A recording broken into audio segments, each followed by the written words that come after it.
Officer Miller thinks it's just another easy arrest, until he pins the wrong woman against a cafe window. As people record, he mocks the ring on her finger, a mistake he'll regret in seconds. Because she doesn't argue.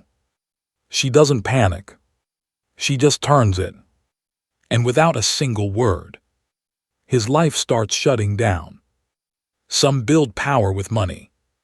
Others build it with fear. I am Alfred.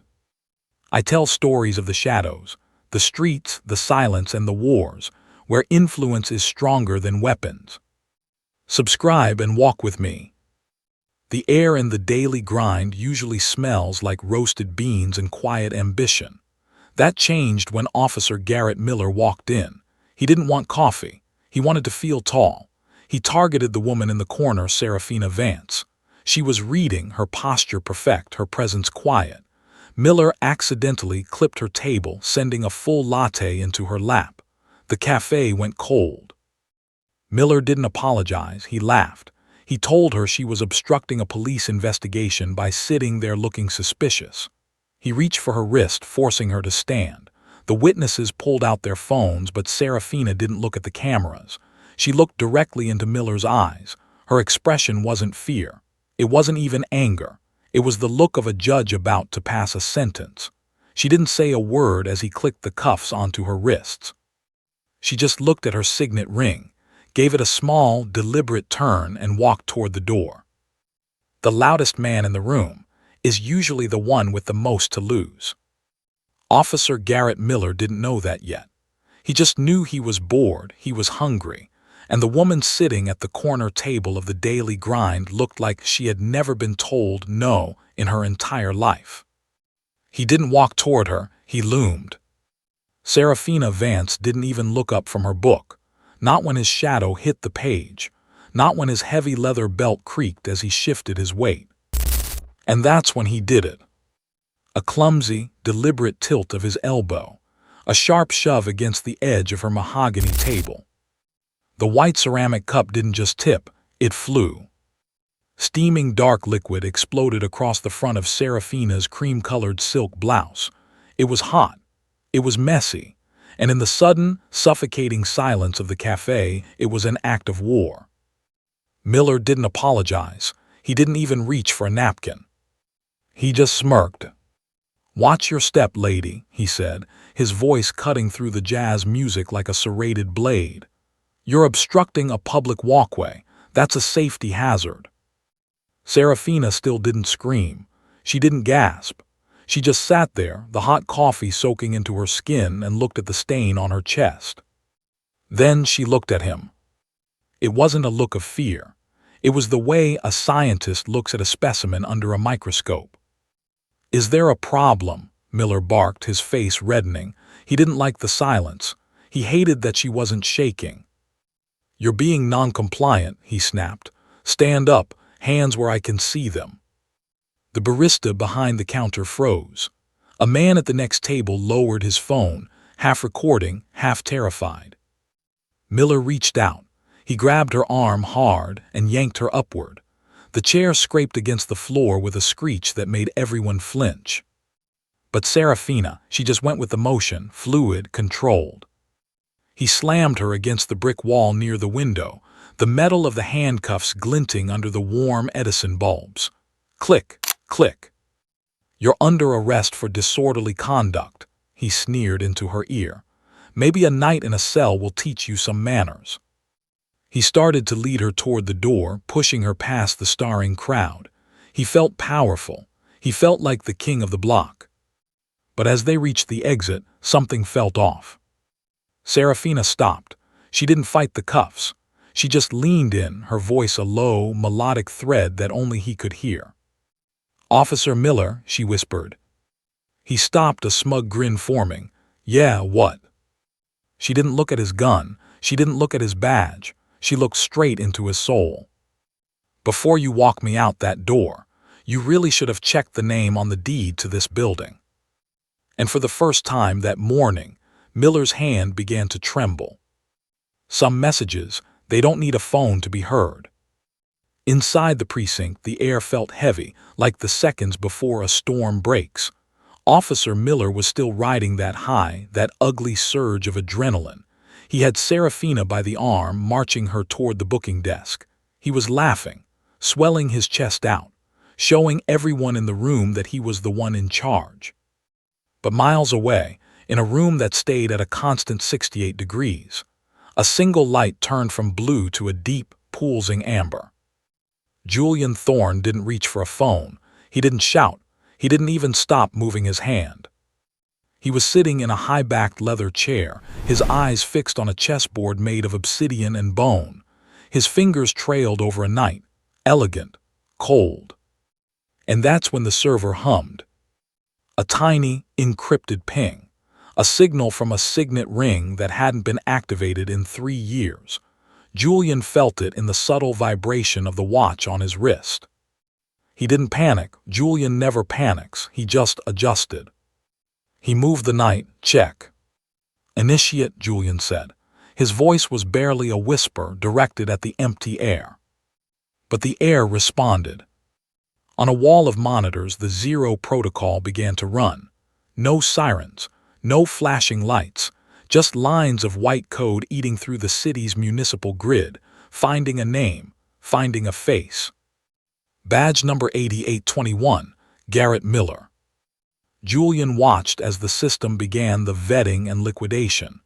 It wasn't just a search, it was an erasure. The computer started pulling every text Miller had ever sent, every bank statement, every dark corner of his digital life. Back at the precinct, Miller was feeling great. He was tossing Seraphina's bag onto the counter looking for her ID. He was about to say something smug, something cruel. But then something felt off. The lights overhead didn't go out. They just wavered like they were tired. Miller ignored it. He climbed back into his patrol car to log the arrest, whistling a tune that didn't quite fit the mood. He reached for his radio to call it in. But what happened next? It froze the blood in his veins. The radio didn't static. It didn't crackle. Instead, a voice started coming through the speakers, clear as a bell, high definition. It was Miller's own voice.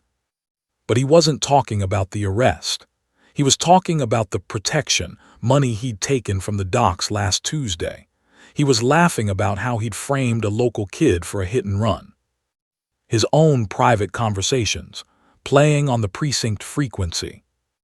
Miller's hand stayed frozen on the dashboard. He stared at the radio like it was a coiled snake. And that's when he realized the signal wasn't just being sent. The signal was already home. The cage isn't for her. It's to keep the world away from him. Miller didn't get that. Not yet. He shoved Seraphina toward the booking desk, his fingers still digging into her arm. He wanted to see her break. He wanted to see her cry. But she just stood there in that ruined silk blouse, looking at the precinct walls like they were made of glass. Name, the booking officer asked, not looking up. Seraphina Vance, Miller barked for her. Disorderly, obstructing, the usual for these types who think they're above the law. The desk sergeant started typing. Just a routine entry, just another name in the system. But then the typing stopped. The sergeant frowned. He hit the enter key again, harder this time. Miller, what did you say the name was? Vance, V-A-N-C-E-Y, having trouble with the alphabet today. The sergeant turned the monitor. Miller leaned in, a smug comment ready on his lips. And that's when he saw it. The screen wasn't showing a criminal record. It wasn't showing a driver's license. It was just a black box with crimson text that seemed to pulse against the glass. Access DENIED, National Security Tier. Miller blinked. He shook his head thinking it was a glitch, a mistake. Try the Social Security number, Miller muttered. His voice was lower now, not quite as loud. They tried, same result. Access DENIED. Something felt off. The air in the room suddenly felt 20 degrees colder. Miller looked at Seraphina. She hadn't moved. She hadn't said a word. She was just watching him with those calm, steady eyes, like she was waiting for a timer to go off. Miller's heart started to do a slow, heavy thud against his ribs.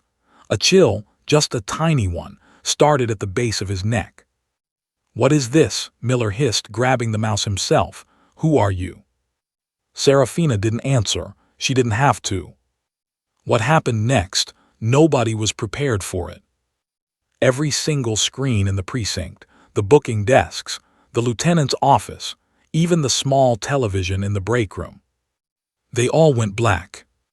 Total darkness for 1, 2, 3 seconds. The silence was absolute. You could hear the hum of the fluorescent lights dying. And when the power snapped back on, every single monitor was showing the same thing. It wasn't a file, it wasn't a warning. It was a high-resolution photo of Miller's own front door, taken from a camera he didn't know existed.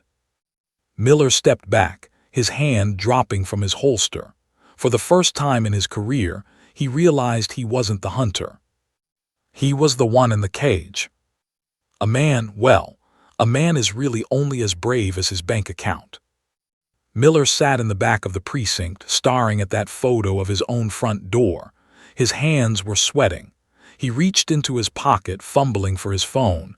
He needed to call someone, anyone. He needed to feel like he still had a grip on the world. But then his phone buzzed in his palm.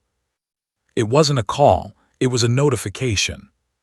He swiped the screen, expecting a text from his sergeant, but it was from his bank. A simple, cold message. "Your joint account has been closed due to multiple policy violations. Funds have been moved to an internal holding ledger." Miller blinked. He hit the app. Nothing. The balance, the $4,000 he'd saved for his kids' tuition, it was just gone. "What is this?" he muttered. "What is this?" He didn't know that miles away, Julian Thorne was still sitting at that obsidian chessboard. Julian wasn't looking at the board anymore. He was looking at a digital contract. With one click, Julian's network didn't just attack Miller, they bought him. The small, local bank that held Miller's mortgage, the one that had been struggling for years, it had just been acquired by a private equity firm that didn't even have a name. And that's when the rules changed. Miller's phone started ringing. It was his wife, Sarah. He answered it, his voice cracking. "Sarah, listen, something's wrong with the bank." "Garrett," her voice was high, sharp. She sounded like she was hyperventilating. "Garrett, there are men here in the driveway." Miller's heart stopped. "What, who?" "Moving trucks, Garrett. They're saying the house was foreclosed on an hour ago. They're saying the new owners want the property vacated immediately." Miller stood up, his chair clattering to the floor. "That's impossible. We've never missed a payment." "They're carrying our sofa out, Garrett. They're putting our things on the lawn." Something felt off. No, everything was off. Miller looked across the room at Seraphina. She was still sitting there, perfectly still. She hadn't moved an inch since the screens went black. She was watching him, her head slightly tilted, as his life turned into a pile of junk on a sidewalk 5 miles away. "You," Miller choked out, pointing a shaking finger at her. What happened next was the worst part. The precinct's overhead speakers crackled to life, but it wasn't a dispatch call. It was the sound of his own wife crying on the other end of the line, playing for every cop in the building to hear. The brave man was gone. There was only the sound of the silence and the sobbing. Politics is just the art of choosing who to betray. In the mahogany-lined office of Mayor Silas Reed, the silence was absolute, until the phone rang. The mayor didn't even look at the caller ID. He already knew. He knew because his private campaign accounts, the ones that shouldn't exist, had just dropped to a balance of 0. And that's when he made the call. Back at the precinct, Commander Howard's desk phone lit up like a flare. He picked it up on the first ring, his face turning a sickly shade of gray as he listened. He didn't say much, just a lot of "Yes, sir," and "Right away, Mr. Mayor." But then Howard looked through the glass of his office. He looked right at Officer Miller, who was still standing there, sweating, trying to figure out why the world was falling apart. What happened next, it changed everything. Howard walked out of his office. He didn't go to Miller to offer support. He didn't even look at him like a fellow officer anymore. He walked straight to the holding area where Seraphina was sitting. "Unlock the door," Howard commanded. His voice was flat, cold. Miller scrambled over, fumbling with his keys. "Commander, listen, she's a national security risk, the system says." "Unlock it, Miller's, now." The heavy iron door swung open with a groan. Seraphina didn't stand up. She didn't even acknowledge the commander. She just smoothed out the silk of her ruined blouse, her eyes fixed on something only she could see. "Miss Vance," Howard said, and the tone, it was almost a whisper. "There has been a terrible misunderstanding, a clerical error." Something felt off. The power in the room hadn't just shifted, it had inverted. "The mayor himself has expressed his deepest personal apologies," Howard continued, his hands clasped behind his back. "We want to make things right, immediately." Miller stood there, his jaw hanging open. "Apologies, sir," she was loitering, she. Howard turned on him, a look of pure, sharp-edged betrayal. "Miller, you are a liability, and you are going to fix this, right now." And that's when the ultimate humiliation began. The commander pointed to the break room, to the kettle. "Miss Vance mentioned she was interrupted while having her tea," Howard said, his eyes drilling into Miller's skull. "You are going to go in there. You are going to fix a fresh cup, exactly how she likes it." Miller's face went from red to white. "You want me to serve her?" "I want you to be a waiter, Miller, or I want your badge on my desk in 30 seconds. The silence in the precinct was heavy, thick. Every cop in the building was watching. Miller turned. His boots felt like lead. He walked into that break room, his hands shaking so hard the porcelain rattled. What he didn't know was that Seraphina wasn't thirsty. She was just testing the leash. She wasn't waiting to be rescued, no. She was just waiting for the clock to strike. Miller stood there, the steam from the tea rising into his sweating face. His hands were shaking so much the spoon rattled against the saucer, a rhythmic, metallic sound, like a countdown. He held the tray out, his head bowed, waiting for Seraphina to take it, waiting for her to just leave. "The door is open, Miss Vance," Commander Howard said, his voice straining to sound polite. "You're free to go. We've already prepared a car to take you wherever you need." But then Seraphina didn't move. She didn't reach for the tea. She didn't look at the open door. She just leaned back against the hard wooden bench of the cell, crossing her ankles. "I don't think I'm ready to leave," she said. The silence that followed was heavy, suffocating. Miller looked at the commander, then back at Seraphina. "What do you mean?" Miller stammered. "The charges are dropped, you're clear, just go." "Oh, I'm not going anywhere," she replied, her voice smooth like velvet over a blade. "Not without a formal, recorded hearing. I want the record to show exactly why I was brought here. I want the transcripts. Every word Officer Miller said in that cafe, I want it documented." And that's when the first real chill of terror hit Miller's heart. This wasn't about the coffee. It wasn't even about the arrest. It was a trap. A legal, high-stakes trap he had walked into with his eyes wide shut. If there was a hearing, the body cam footage, the witnesses, his previous incidents, it would all be dragged into the light. "Miss Vance, please," Howard pleaded. He looked like a man watching a bomb timer tick down to zero. "There's no need for all that. We can settle this privately." "Privately?" Seraphina tilted her head. "Is that how you handle your corruption? In the dark?" Something felt off. Miller looked up at the corner of the ceiling, at the precinct security camera. It was a standard model, gray, plastic. But then he noticed the small, blue pulsing light on the side of the lens. "The precinct cameras are down, Miller," Seraphina said, noticing his gaze. "The whole system crashed 3 minutes ago, remember?" Miller swallowed hard. "Then what is that?" Seraphina smiled. It was the first time she had smiled since the cafe, and it was the most terrifying thing Miller had ever seen. She pointed a slender finger at the pulsing blue light. "That's not a precinct camera, officer. That's mine. It's been live streaming to my husband's private server since the moment you touched my arm." And that's when Miller realized the world wasn't just watching him. The world was waiting for him to fall. The biggest mistakes, they're always the ones you make right in the light. Mayor Silas Reed sat in his leather chair, staring at the muted news playing on his wall of monitors. His hands were folded, tight. The knuckles were white. He wasn't thinking about Officer Miller anymore. Miller was a fly, a nuisance. But then Reed saw the name on his legal brief, Julian Thorne. And that's when the room started to feel very, very small. Reed realized this wasn't a PR nightmare. It was a siege. Julian Thorne wasn't just looking to free his wife. He was looking for an opening, a reason to audit the entire city's infrastructure budget, the billions of dollars that Reed had been moving around.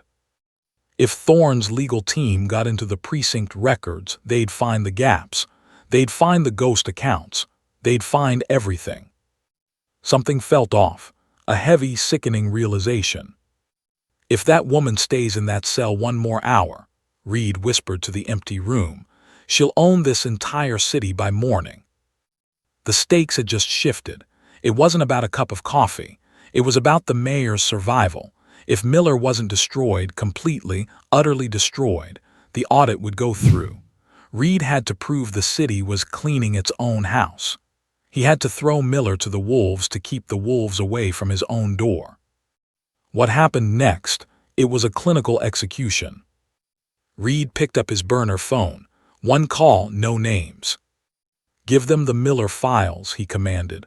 "All of them, the doc payments, the shakedowns, everything we were saving for a rainy day." Back at the precinct, Miller was trying to stop his hands from shaking. He thought he was still protected.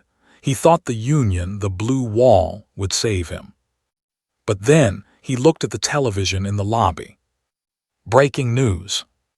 A dossier, a thick digital file of every protection payment Miller had ever taken. Photos, dates, amounts.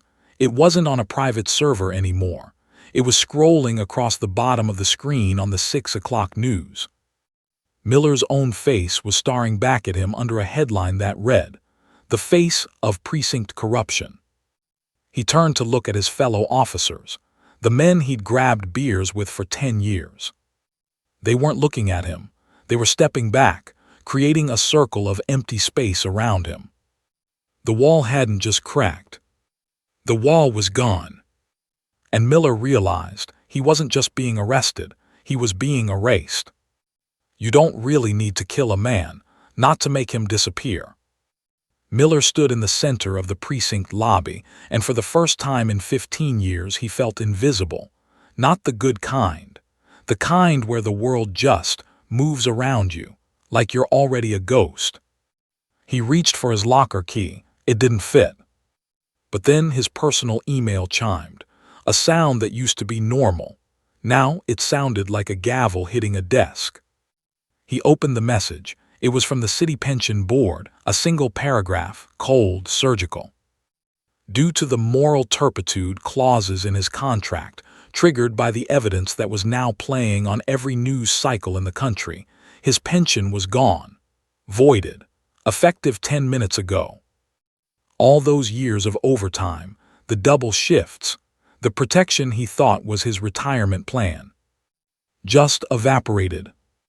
Something felt off, a silence so heavy it made his ears ring. What happened next was the final nail. A second notification popped up. This one wasn't local. It was from the National Law Enforcement Database.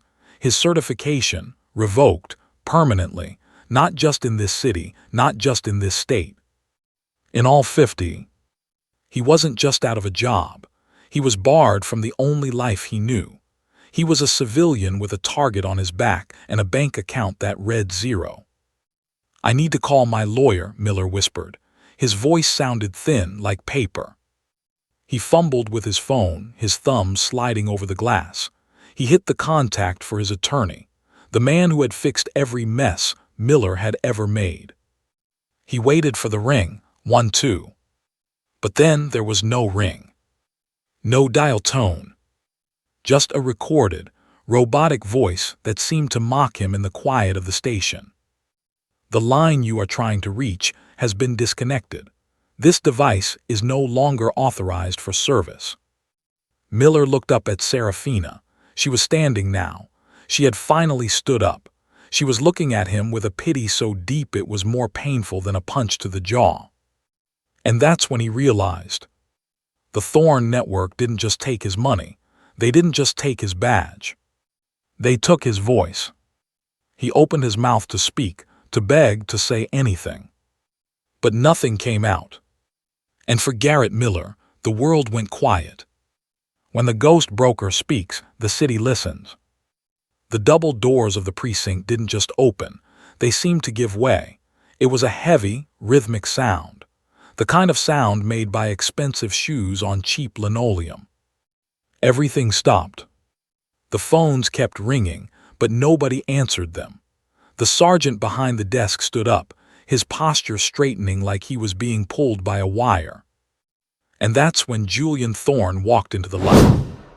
He wasn't wearing a uniform. He didn't have a badge. He was just a man in a charcoal suit that cost more than Miller's house used to. He walked through the room with a terrifying sort of grace. Miller stood there, his breath catching in his throat. He looked at Julian, waiting for the anger, waiting for the shouting. But then Julian did something much worse. He didn't look at Miller. He didn't even acknowledge that Miller was standing 3 feet away, shaking and broken. Julian's eyes were fixed on one person and one person only. Seraphina. She stood there, her ruined blouse still damp, and for a second, the air in the precinct felt warm. Julian reached out. He took her hand, the one with the signet ring, and kissed her knuckles. "You're late," she whispered. "I was busy acquiring a bank," Julian replied. His voice was smooth, like expensive whiskey. "I hope you're not too attached to that shirt." And that's when the two forces merged. It wasn't just a husband and wife standing there. It was the full weight of the Thorne Network, the digital shadows and the physical gold, the power that moves the city while everyone else is sleeping. Something felt off for everyone else. The officers in the room started looking at their own phones, at the news still scrolling on the TV. They realized they weren't just looking at a socialite. They were looking at the owners of the ground they were standing on. Julian finally turned his head, just a fraction. He looked at Miller, not like a man looks at an enemy, like a man looks at a smudge on his shoe. "Officer Miller," Julian said. Miller tried to swallow. His throat was bone dry. I didn't know, I was just..." Julian didn't let him finish.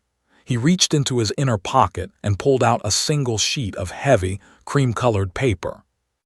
"You spilled a latte on my wife," Julian said. What happened next was the final crushing blow. He handed the paper to Miller. It wasn't a lawsuit. It wasn't an arrest warrant. It was a bill. "That blouse was a bespoke piece," Julian said, his eyes turning cold as ice. "The fabric was rare. The loss of her time is even rarer." Miller looked at the bottom line. $1,200,000. "I can't pay this," Miller choked out. Julian smiled, a small thin line. "I know, that's why we already bought your debt. We own you now, Garrett. Every hour you breathe, you're working for us." And that's when Miller realized he wasn't going to jail. He was going to be a ghost. The silence is back, but this time it's permanent. The heavy precinct doors hissed shut behind Seraphina. That sound, it was like a guillotine dropping on the last 15 years of Garrett Miller's life. He followed them out onto the concrete steps, squinting against the midday sun. He didn't have a choice. The commander's hand was on his shoulder, but it wasn't for support. It was a shove. A crowd had gathered at the bottom of the stairs. Not supporters, not brothers in blue, just people with cameras, people who had seen the dossier, people who were watching a predator turn into prey in real time. And that's when it happened. Commander Howard didn't say a word. He just reached out and gripped the silver badge on Miller's chest. He yanked it.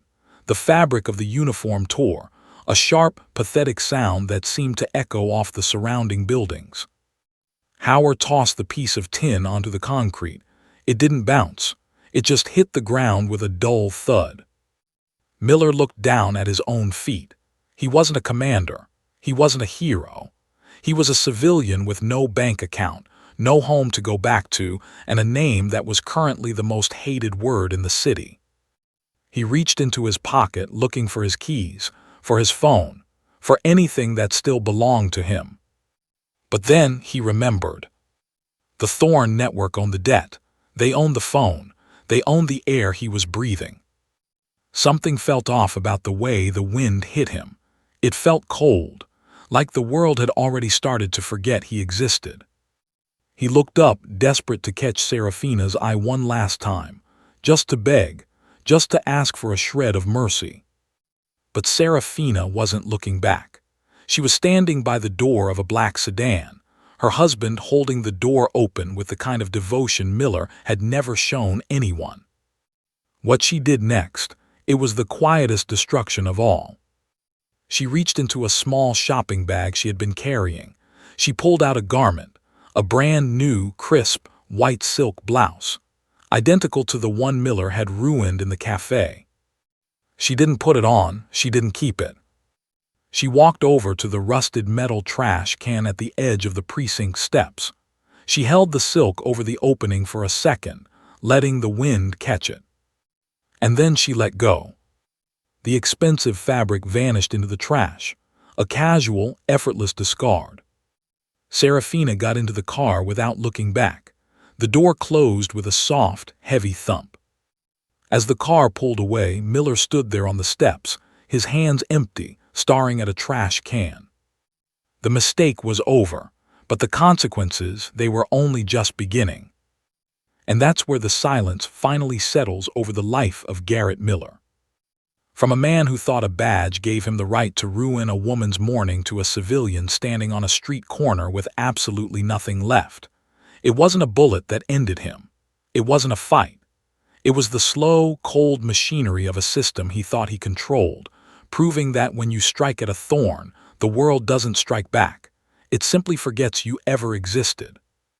If you're still here, it means you felt that shift in the air when Julian Thorne walked into that precinct. You felt the weight of that $1 million bill for a single cup of coffee. Because on this channel, we don't just tell stories about crime. We tell stories about the invisible lines you should never cross. We explore the quiet dominance of those who don't need to shout to be the most powerful person in the room. The lesson here is simple but devastating. Power isn't the gun on your hip or the loud words in your mouth. True power is the network you build and the dignity you keep when everyone else is losing theirs. Miller made the mistake of looking at an ordinary woman and seeing a target, but Seraphina looked at a corrupt man and saw a ghost. Never mistake silence for weakness, because some people are quiet only because they've already decided your ending. If this story moved you, if you felt the justice in that final walk down the precinct steps, then you belong here at Alfred Mafia Stories. Subscribe right now and hit that notification bell so you never miss a moment of the quietest, most calculated justice on the internet. Drop a comment below and tell me, were you Team Seraphina for her cold control, or Team Julian for the way he dismantled a man's life without a single drop of blood? Let's talk about it in the comments. I'm reading every single one. Until the next story, keep your eyes open and your circle tight. The Thorne Network is always watching.